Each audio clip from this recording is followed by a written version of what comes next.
Hello, folks. Welcome to Jimmy Hadler's YouTube channel.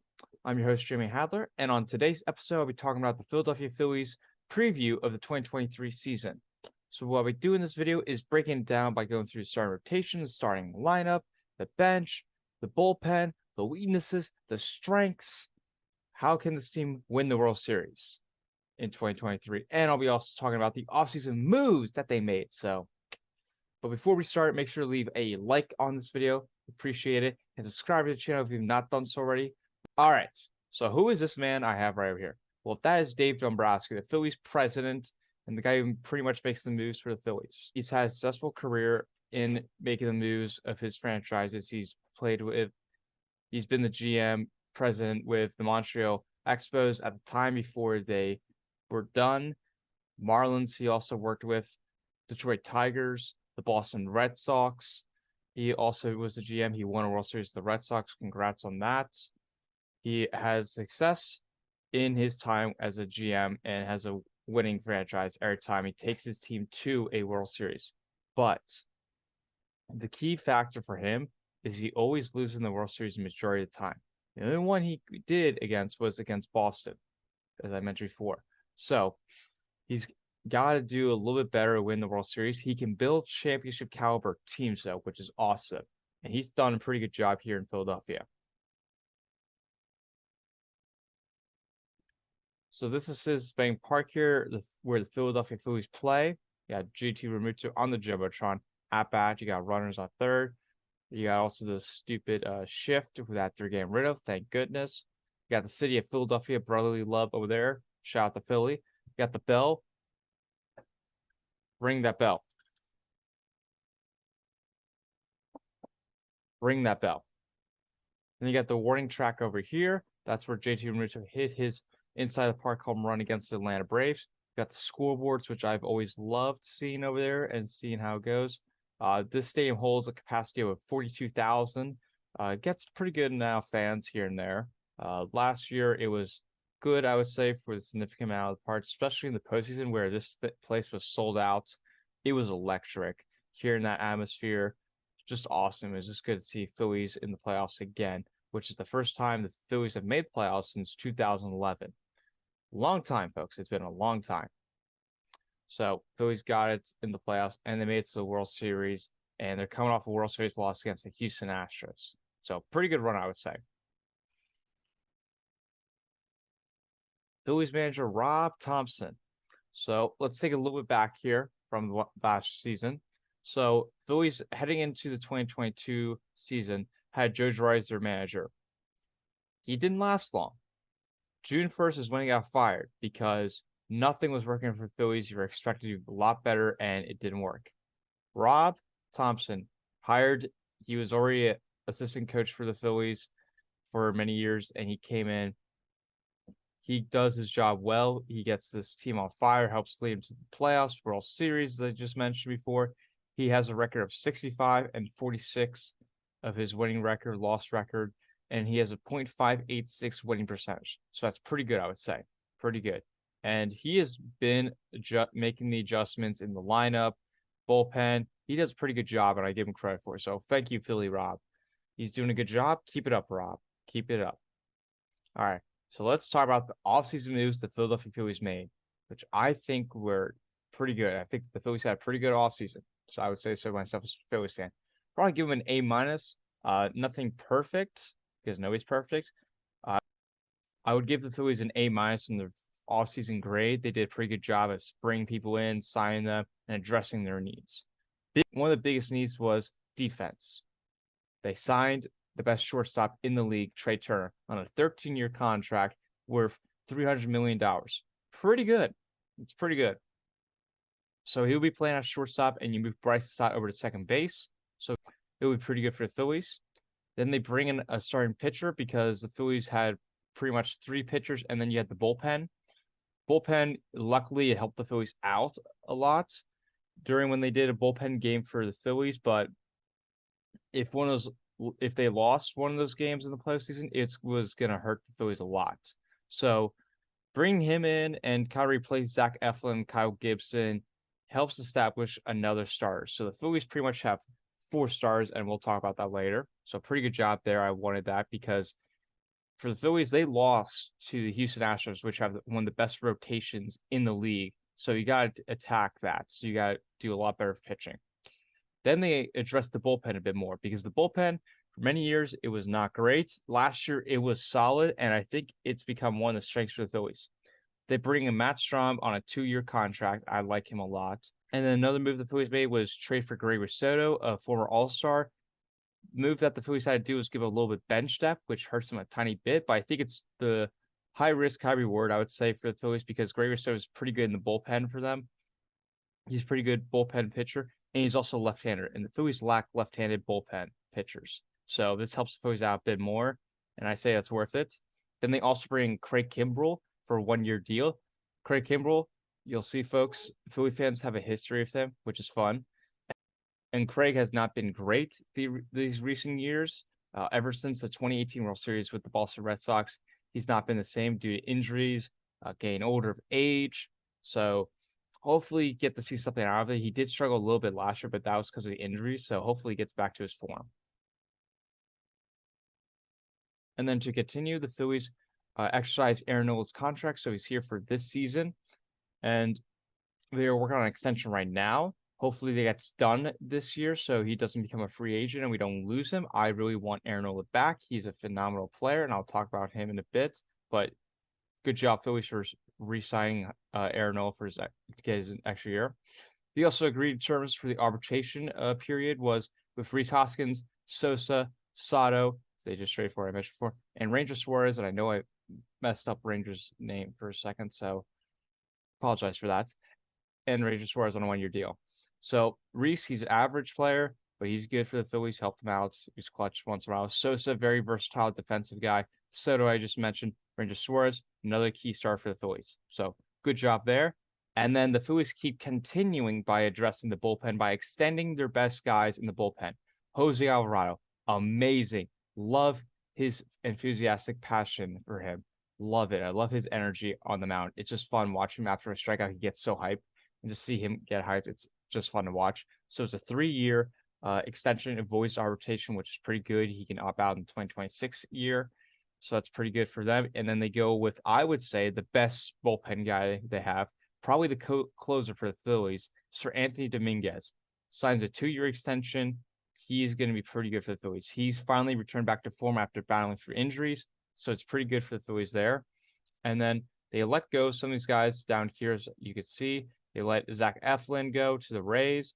He wasn't doing well when he got hurt, so you really could use him, but he's better in the bullpen, and he didn't want to play in the bullpen, so that's why the Phillies let him go. Kyle Gibson, he showed promise a little bit when he came here to Philadelphia, but during the middle of the season last year and towards the end, he was doing terrible, so it's good for that. David Robertson, it was all right at the trade deadline for the Phillies, but then he almost blew it at the end of the NLCS against the Padres, almost gave up a bunch of runs and gave the Padres a win almost, but it didn't happen. So kind of glad that he's not with us anymore.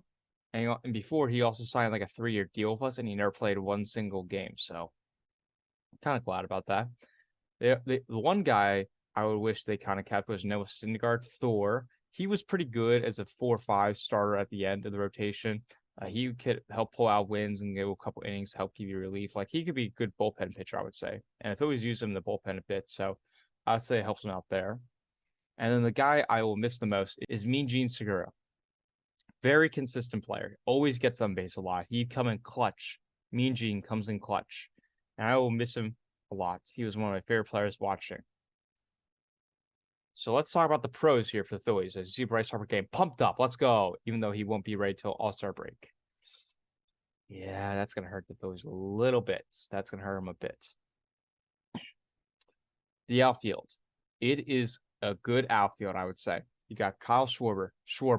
You got Brandon Marsh, speedy guy, very good on defense. And in right field, you got Nick Castellanos. You would have Harper, but I just mentioned he won't be ready because of Tommy John, and he couldn't throw last year, so the UCL, so he'll be having that. So he already had surgery and he's rehabbing right now. So yeah, that's if. So yeah, hopefully we get Bryce Harper back sooner than later. So hoping for that. Nick Castellanos, he's all right.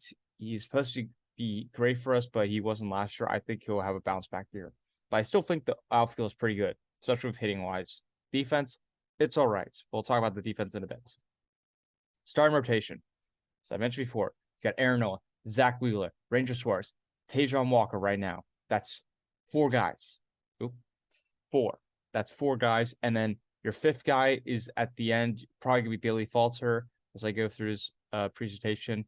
You could have Andrew Painter come up late in the season, which I'm really hoping he does. And I think he's going to do pretty well. And I'll talk about that in a bit. So I got the starting rotation pretty good, I would say, for the Phillies. The infield, it just got a lot better for that Trey Turner signing. So you have Trey Turner at shortstop, one of the best shortstops in the league. I would say the best. You got the best catcher in baseball, JT Realmuto. You got a solid guy at third base, Alec Boehm. You got Bryce Stott, the rookie from last year, who reminds me of Chase Utley. Second base, and then first base, you have Rhys Hoskins. He's an all right guy. He's all right. He's not the best, but he's all right. His defense is his worst at first, but hitting wise, he's all right. So I'll take it. I'll take the average instead of a terrible guy. So I'll take it. But yeah, I would still say the infield's a pro for us. Hitting, as I just mentioned, pretty good. It is pretty good. The Phillies drove in a lot of runs last year. They kept winning ball games because of the offense, and that was the experiment for the Phillies. They broke baseball by literally John Middleton. The Phillies owners spend stupid money on this roster and pays off on the offensively and just gets the guys hitting home runs, drives some runs, and it paid off a lot this time. So I would still say the hitting was a pro for the Phillies. The bench, it hurt a little bit because we got rid of Matt Vierling and Nick Matone because we traded for Soto. So it hurts it a little bit, but I would still say it's good because we have Sosa out there and he can help be a versatile defensive guy. Last year in the playoffs, you could, I know Rob did this, was late in the ball game when it's like the 8th inning and the Phillies are up by like 2-3 runs. He would take Alec Boehm out because Alec Boehm doesn't have a great history of defense wise at third base, and Sosa is a good defensive player at third. So they make the switch and they take out one of their good hitters for Sosa, and it paid off for them. So Rob can make those moves and make those adjustments. And bench, you can still come up more with having Derek Hall off the bench, who's going to be coming up for the Myers, and he's a good first baseman too. So still say it's good for us. I still say it's good. The bullpen, my goodness, it's a strength for the Phillies. It is the strength because how many years have we looked at it as Philly fans? It's been terrible.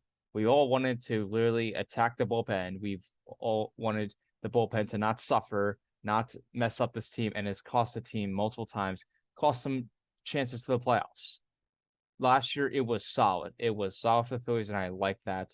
This year, I think it has become one of the strengths, and they've addressed it so much and got great guys. So I think this bullpen is one of the strengths of the team, and it's good for the Phillies. All right, so let's talk about the weakness for this team. As you see Bryce Harper pumping this team up. Let's go. Come on. Let's go. Prospects, as I just mentioned. We do not have a great history in the minor league system. Don't have a great history about that. Especially in the rebuilds, we didn't have great prospects coming up. Prospects-wise, the only good ones we have right now is more on the pitching side. We have Andrew Painter, as I mentioned before. You have Micah Bell coming up. You have Francisco Morales. 2 out of the 3 are probably going to be bullpen guys. And then you have Derek Hall, as I mentioned before, good hitter. Prospects, we don't have a lot of great prospects. So that's something the Phillies got to do a lot better on, I would say. Even though it's not a major need, I would still say they need to fix it to help the future out. So when these guys get older, they kind of don't have to be that terrible like the Pittsburgh Pirates. Sorry, Pirates, but you are bad. But you want the prospects to be good. You want prospects to be good. All right, and defense. I said this last year about the Phillies defense, and I'll say it again. Defense does not matter in championships in baseball unless you make the routine plays. That's all that matters. As long as you're making the routine plays in baseball, defense does not matter, in my opinion. Defense doesn't matter as long as you're making the routine plays. Now, what I mean by routine plays are making the fly ball catches, making the pop outs, making those ground balls, making the routine plays. You make the whole plays. They make those. They are going to be good. They are going to be good. And that's why I think the Phillies overall defensively have gotten a bit better. Nick Castellanos, he got better, especially in the playoffs when you watch him against the Atlanta Braves. And then you go to Brandon Marsh. best outfielder for the Phillies defensive wise. He's a speed guy and can catch balls down.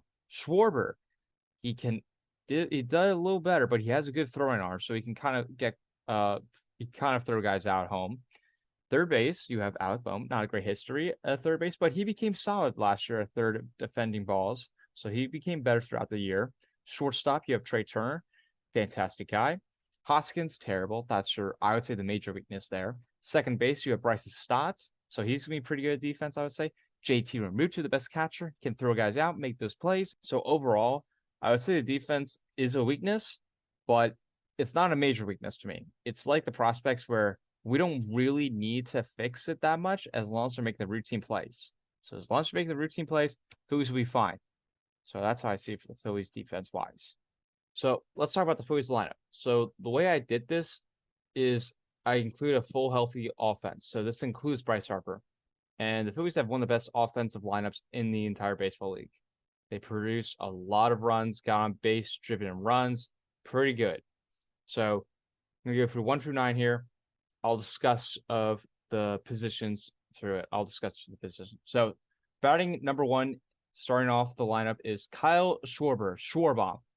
Got him at DH here because of Harper. And they could switch with, as I'm going to mention later, with Nick Castellanos. So you can have him or Schwarber literally switch it up either at DH or left field.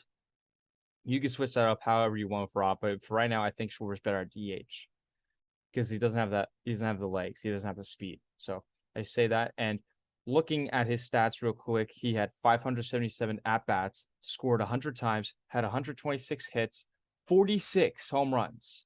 46 home runs. Amazing, folks. 94 RBI, 86 walks, 200 strikeouts, 10 stolen bases, 218 batting average. Not that great, but he got a lot of runs. He hit a lot of home runs.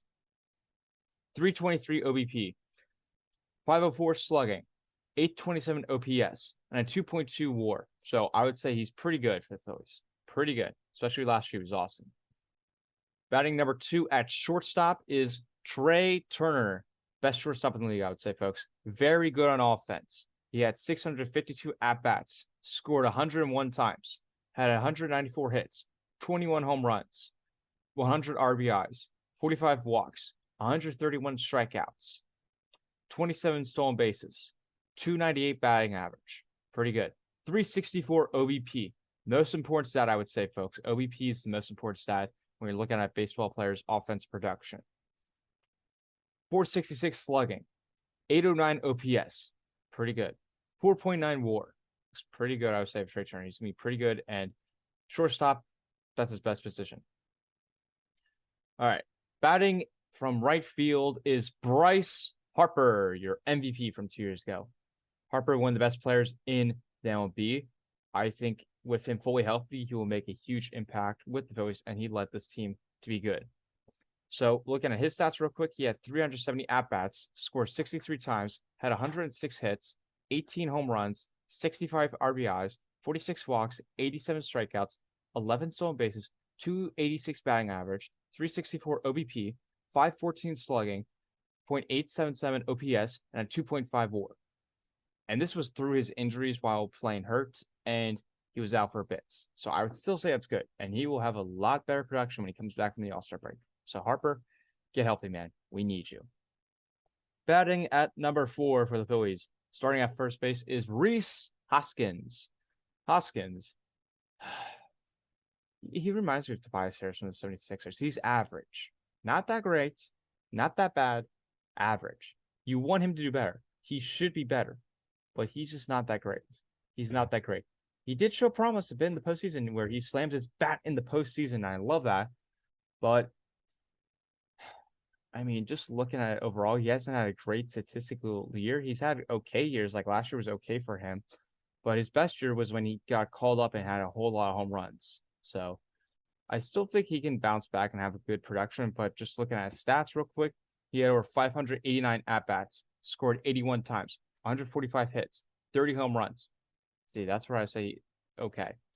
79 RBIs, 72 walks, 169 strikeouts, 2 stolen bases, 246 batting average, 332 OBP, 462 slugging, .794 OPS, 3.1 WAR. And the thing also about Rhys Hoskins is he would just wait for a 3-2 count and just hope it was a ball. He'd just stand there like he's ready to bat, and he'd just be standing there. And majority of the time, he wouldn't swing on a 3-2 pitch and hope it's a ball. So that's another thing I get annoyed about Rhys Hoskins. All right, let's head to batting number 5 in the hole. Number 5. And that is JT Realmuto, the best catcher in baseball, folks. The best catcher in baseball. He has very good offensive production. He helped carry the Phillies when Bryce Harper was out. He was playing like an MVP last year a little bit. So he's going to be very good again. Looking at his stats real quick, he had 504 at-bats, scored 75 times, had 139 hits, 22 home runs, 84 RBIs, 41 walks, 119 strikeouts, 21 stolen bases, 276 batting average, 342 OBP, 478 slugging, 820 OPS, 6.5 WAR. Again, pretty good offensive production by JT Realmuto, and I expect him to do it again. So, JT, one of the best players on this starting lineup for Phillies. All right. Then starting in left field, and I already mentioned before, you can switch up DH left field with Schwarber and Castellanos. But batting number 6 I got is Nick Castellanos, starting in left field. Now, problem with Nick is he's too aggressive. He would hit the ball on the first pitch and hope it was a home run, but he really did not get a lot of home runs. The majority of his hits, or when he hit the ball, was hit towards the ground. Either be a ground out, pop out, fly outs. Wasn't that good offensively, but I do think he's going to have a rebound year. And I compare this to Alec Bohm 2 years ago when he was doing terrible. I think he has a bounce back year, and he's ready. And I've seen some of the footage of practice highlights of Nick Castellanos. He's ready. He's determined to get better. So I think he will get back to form, especially with the Phillies. Hitting coach will do pretty good with Castellanos. He will do pretty good with him. So Nick will be better from where he was from Cincinnati. Looking at his stats real quick, he had 524 at-bats, scored 56 times, 138 hits, 13 home runs, 62 RBIs, 29 walks, 130 strikeouts, 7 stolen bases, 263 batting average, 305 OBP, 389 slugging, 694 OPS, negative 0.1 WAR. So not that great, but I do expect him to have a bounce back here. And I'm going to say a bold prediction because I like having a bold prediction on this show. My bold prediction, you can clip this right now, folks. Nick Castellanos will have 30 home runs this year. I'm going to call that 30 home runs. That's my bold prediction, folks. I'll probably be wrong about that, but when I'm right, nobody will give me the appreciation. I know that. But they will give the appreciation when I'm not right. So, yeah, that's my bold prediction. Nick Castellanos gets 30 home runs. Do I think it will really happen? No. But I like to be bold here, and I think he can get it done. So I'm going to go 30 home runs for Nick. Next guy, let's move up to, is in this batting number 7, is Bryson Stott at second base. Bryson Stott, he was pretty good coming off his rookie year. He reminds me a bit of Chase Utley. Defensively, his swing, the attitude, he just reminds me a whole lot of Chase Utley, and that's amazing to see. His stats, folks, 427 at-bats, scored 58 times, 100 hits, 10 home runs, 49 RBIs, 36 walks, 89 strikeouts, 12 stolen bases, 234 batting average, 295 OBP, 358 slugging, 653 OPS, 1.3 WAR. So it's not terrible. I would say it's good for a rookie. Good for a rookie. And he will have better offense production this year. So I still think it's going to be a good lineup here. All right, 2 more guys, folks. Number 8 we have is Alec Bohm at third base. Alec Bohm. Boom. His statistics, folks, 586 at-bats, scored 79 times, 164 hits, 13 home runs, 72 RBIs, 31 walks, 110 strikeouts, 2 stolen bases, 280 batting average, 315 OBP, 398 slugging, 713 OPS, and a 0.8 for WAR. Alec Bohm. Was he terrible 2 years ago in offense-wise? Yes. Do I think he can do a lot better? Yes. Did he have a solid year of offense production? Yeah, I would say so. I would say he had a good offense production. I do think he'll get better. He will increase his numbers a bit. And I think he's going to be, like how I mentioned before with Nick, I think those 2 guys are going to kind of have to be contributors to help this team out. That's kind of the weakness, I would say, out of the starting lineup. And then with Brandon Marsh upcoming, those are 3 guys I would say the weakness of this starting lineup. But going to number 9, folks, as I just mentioned, Brandon Marsh in center field, the very speedy defensive guy. He'll steal a lot of bases, like with Trey Turner. He'll steal a lot of bases. But looking at his statistics, and the Phillies got him at the trade deadline. So since he became a Philadelphia Phillies, he's had 132 at-bats, scored 15 times, 3 home runs, 15 RBIs, 6 walks, 41 strikeouts, 2 stolen bases, 288 batting average, 319 OBP, 455 slugging, .773 OPS, and a .9 WAR. Again, I think he can do a lot better, and all he needs to do is just get on base. He's going to be fine. He's going to get to second base and steal bases. So I think he can be another contributor and have a good game once in a while offensively. But again, with this lineup, I think this is going to be pretty good. Downsides is when Bryce Harper's out, we're going to have somebody step up, and I think that's Trey Turner, Kyle Schwarber, J.J. Maruto. I think those are the guys that are going to have to step up for the Phillies offensively. And Trey Turner will be a huge impact for the Phillies offense. Huge impact. And then we get to the starting rotation, folks. Philadelphia's starting rotation is pretty good, I would say. Pretty good.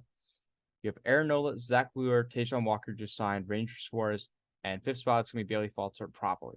It's a toss-up, but it's probably going to be Bailey Falter as I have in my prediction. Aaron Nola, he's very good for the Phillies at home. He produces a lot of scoreless games. Problem with him, though, is the Phillies offense production doesn't show up sometimes. And his record, folks, is 11-13. So that's why his record is a little bit hurt. He would have a better record. The Phillies offense production was better because in those losses, he pretty much gave up 2 or 3 runs, and the offense produced 0 for the Phillies. 0 runs for the Phillies. So it hurts him a bit, but looking at his statistics real quick, he's a 3.25 ERA, pretty good. 0.96 WHIP, again, pretty good. 205, he's pitched 205 innings. Pretty long innings, I would say. It's a lot of innings. 235 strikeouts he reduced, pretty good. Allowed 168 hits, 29 walks, and gave up 74 earned runs. So, again, I would still say he's the number 1 ace for the Phillies. Overall wise, I would say Zach Wheeler, but Aaron Nola has produced very good for the Phillies. Produced very good. Next guy up is Zach Wheeler. Zach Wheeler is one of the best pitchers in the MLB, top 10 pitcher, I would say, arguably. Very good. He was in contention for the Cy Young Award for the NL 2 years ago against Corbin Burns. So I still think he's very good for a Phillies pitcher, and Phillies got him cheap, basically, because you compare it to the Patrick Corbin deal. I mean, Patrick Corbin won a World Series with the Nationals, but after that, he's been terrible, and he's getting paid a lot of money where we kind of underpaid Zach Wheeler and we took him from our rivals, the Mets. So I say it's a sweet, good deal for us. Zach Wheeler is a good player, and we stole him from the Mets. So pretty good deal for our Phillies. Pretty good deal. I love it. His record, folks, 12-7. Pretty good. Pitched 153 innings. Gave up 125 hits, 48 runs, 13 home runs, 34 walks, produced 163 strikeouts. And every start he had was 9.6 strikeouts per 9 innings when he pitched. He would go 90 pitches per start. So again, pretty good. 5.0 WAR, very good. 1.04 WHIP, and a 2.82 ERA. So again, pretty good, I would say. He's another ace for the Phillies that's going to be pretty good and help you win ball games. Helped us in the postseason a lot. So those 2 guys right away are like your top tier guys of this rotation. Then as we go into third, Taijuan Walker. He's a solid guy, I would say. He's better than Zach Eflin and Kyle Gibson, I would say. So he's like another solid guy. And Ranger Suarez, he's another solid guy. So these 2 are like solid, I would say, just going through the 3 and 4. So these are second tier guys, solid guys, but that's all you need. You need like a pretty good starting rotation. You're not going to have like the Houston Astros starting rotation, which is unbelievably good. It's just fantastic. And Phillies had to go against that. So Phillies are trying to make their starting rotation very good. You pretty much just need a couple like star aces and majority of solid guys, and the Phillies got this. But look at that Taijuan Walker of his statistics. His record was 12-5 with the New York Mets last year. Pitched 157 innings, gave up 143 hits, gave up 63 runs, 15 home runs, 45 walks, produced 132 strikeouts, 7.6 strikeouts per 9 innings. So that's almost every start he did. He had 86 pitches per start. So again, he doesn't go that many innings. He had 2.6 WAR, 1.19 WHIP, and a 3.49 ERA. That's not terrible, but it's good, I would say. above average good. So kind of, I would say solid. Solid guy, I would say, for the Phillies. Better than what we had with Kyle Gibson, Zach Eflin, as I just mentioned. And then going to Ranger Suarez, our fourth starter, his statistics, folks, which he was pretty good for the Phillies in the postseason. 10-7, pitched 155 innings, gave up 149 hits, 63 runs, 15 home runs, 58 walks, produced 129 strikeouts, 7.5 strikeouts per 9 innings, 88 pitches per start. So again, he's like Tajon Walker, doesn't go that many innings. 2.4 WAR and a 1.33 WHIP with a 3.65 ERA. Again, not great. You want to be better, but still, again, I'd say above average. I would say for Ranger Suarez, and he produced a bunch of good outings for the Phillies. So again, another good start for the Phillies. And then to wrap it up with the fifth is Bailey Falter. He was pretty good when he came up for the Phillies. He went 6-4, pitched 84 innings, gave up 85 hits, 36 runs, 16 home runs, 17 walks, produced 74 strikeouts, threw 7.9 strikeouts per 9 innings. And then he's like Walker and Suarez, where they didn't go that many innings, and Falter had 74 pitches per starts. And to go off with more statistics, he had 1.2 WAR, 1.21 WHIP, and a 3.86 ERA. So overall, all these guys are under 4 ERA, which is good. Now you would like your 3, 4, 5 to do a little bit better. As I mentioned, they're above average guys. Bailey Falter, he's an average pitcher, I would say, for a fifth, and that's normal for a fifth guy. You're not expect to have the Houston Astros starting rotation. You want to have a good rotation, and this is a pretty good rotation, I would say, for the Phillies. Pretty good. And then we get to the bullpen. As I mentioned before, one of the weaknesses for the Phillies for many years, and now it's fantastic. How I see this for the closer position, I think it's me Craig Kimbrel to start out with, but in my view, I would want Seranthony Dominguez, and I think Rob Thomson's going to switch up a bit. He's going to have Seranthony, Jose Alvarado, Craig Kimbrel, because a bunch of these guys have experience of closing games out and pitching the ninth innings, so they can pretty good with either the 7th, 8th, and 9th inning for the bullpen, and I think it'll be pretty good. Looking at Craig Kimbrel's statistics, I mentioned before, he wasn't good that last year. He went 6-7, pitched 60 innings, gave up 51 hits, 31 runs, 25 of them were earned runs, 28 walks, produced 72 strikeouts, 10.8 strikeouts per 9 innings. So pretty much like all his innings, he's pitches like 2 innings at the most. 18 pitches per inning. That's a little bit concerning to me. 0.2 WAR, 1.32 WHIP, 3.75 ERA, 22 saves. Again, that's good. And he blew 5 blown saves. So again, that's not terrible. He can close games out when he needs to be. But I do think he might be the closer. However, I think Seranthony Dominguez is the best guy to close out the games. Then go to Seranthony Dominguez with his statistics real quick. 9 saves, 51 innings pitched, 36 hits gave up, 18 runs gave up, 17 of them were earned runs, gave up 4 home runs, 22 walks, produced 61 strikeouts, had 16.1 pitches per inning, and 10.8 strikeouts per 9 innings. Again, pretty good. Along with a 1.14 WHIP and a 3 ERA. Pretty good, I would say, for Seranthony Dominguez. One of the best pitchers in the Phillies bullpen. Pretty good.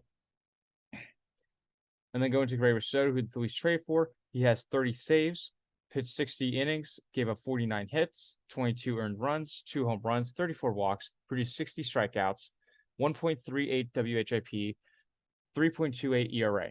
Pretty good, I would say, for the Phillies. Pretty good for this guy. So again, as I mentioned before, these guys can pitch 7, 8, 9 innings, and you don't have to rely on others.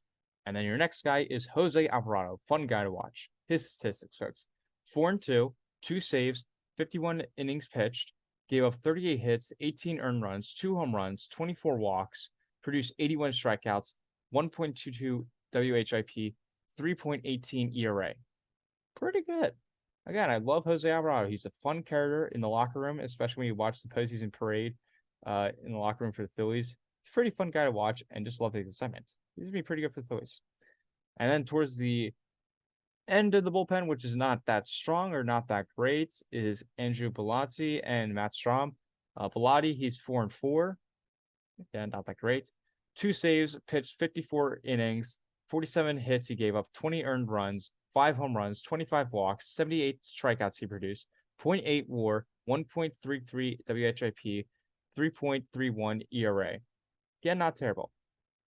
Then you go to Matt Strom. He was pretty much the same. 4 saves, 4-4, pitched 44 innings, gave up 38 hits, 24 runs, 19 of them were earned runs, 5 home runs, 17 walks, 52 strikeouts, 1.23 WHIP, and a 3.83 ERA. Again, not terrible, but you wish it was better. You kind of wish it was better for the Phillies. But I do think overall that this bullpen will be pretty good for the Phillies. Pretty good. So let's go again of the Phillies' weaknesses, the defense. Got to fix this. As I mentioned before, defense does not matter as long as you're making the routine plays. And that's the facts. The Phillies did make that, and it didn't affect them a whole lot in the postseason, and didn't affect them a whole lot last year. Didn't. And this is for fun, folks. If you remember, that's Craig Kimbrell, and this is what the Phillies fans did back in the day. So, yeah, fun time for the Phillies. But let's talk quickly about Bryce Harper. Just a reminder, the negative of him is he won't be ready till All-Star break, which hurts us a bit. He will be missed, but the Phillies have shown to be good without him. So hopefully, you got to hold down the fort until he comes back. And we're going to miss Harper for a bit of the first half, but when the second half of the season comes around, the Phillies are going to be pretty good and go far. They're going to go far. So he needs to get back to his form once again, and he'll be able to throw so he can go back to right field, which would be pretty good for the Phillies. And then overall, win the World Series. That's the goal, folks. That's the Phillies' goal. So win the World Series. You got Brad Lidge, Chooch, hugging him, Carlos Reeves. Love this. Love this. Great moment as a kid watching that. And that batter was Eric Hinsky, if I can remember exactly. But overall, I think the Phillies can win the World Series in 2023. A, because they have very good hitting. B, because they have a good bullpen. C, they have a good starting rotation. And D, they have a good overall team. So I think this team has a pretty good chance to reload, and they got better. They just got better. So I really think this team can go very far and win the World Series again. Problem, though, for them is the competition a bit. They're going to have to go against the Braves like last year, the Padres, the Dodgers, the Cardinals, the Brewers, the Mets. Those are the hard teams in the National League. And then the AL side, you have to worry about the Houston Astros. So again, it's going to be a tough path for the Phillies again, but I do think they can get the job done. And I'm hoping for a World Series. Last year was a lot of fun. I predicted them to go to the playoffs, so it's pretty good on my part. So hopefully they go back to the playoffs again. It was fun because it was not fun watching them not make postseason every year. It wasn't fun. But finally they made it, and it was like my childhood of like a dream come true because my team made it the postseason. And I didn't care if we got blown out in the first game, second game, maybe the next round, get blown out. I was just happy we got there. And they made it a fun run, especially during that crazy comeback against the Cardinals in game 1, the wild card. Awesome. It was absolutely awesome. And now I'm just hoping for the Phillies to get it done here. But folks, that's all I got here today. Thank you for watching this video. I appreciate it. This is my view of the Philadelphia Phillies this upcoming season. Make sure to leave a like on this video and subscribe to the channel. If you've not done so already, please do so. And let's hope the Phillies can go far. Please go far and run it back and win a World Series. Please do so, Phillies. I appreciate that.